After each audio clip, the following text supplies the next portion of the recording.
ఏపీలోని అనంతపురం జిల్లా ఉరవకొండలో కేసులు పరిష్కరించాల్సిన పోలీసులకు అత్త అల్లుల మధ్య ఓ వింత పంచాయతీ తీర్చాల్సిన పరిస్థితి ఎదురైంది. కజ్జికాయ కోసం అల్లుడు గొడవ పడుతున్నాడంటూ పోలీసులకు అత్త ఫిర్యాదు చేయడం, కానిస్టేబుల్ పరుగున వెళ్లి పరిష్కరించడం హాట్ టాపిక్గా మారింది.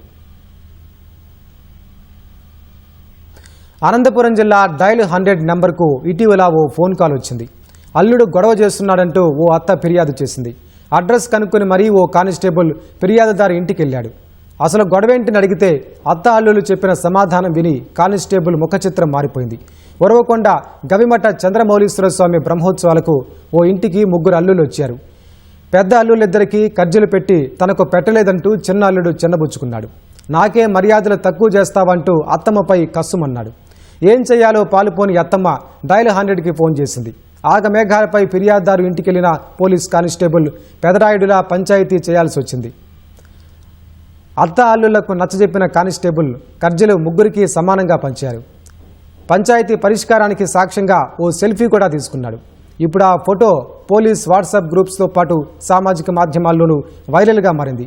అయితే అసలు గొడవ వేరేనే ప్రచారం జరుగుతోంది. అత్తమామల ఆస్తి కోసం 3 అల్లుల్లో గొడవ చేస్తున్నారని, అది బయటకు చెప్పుకోలేక కర్జలను కథావస్తువుగా మార్చేశారనే గుసగుసలు వినిపిస్తున్నాయి.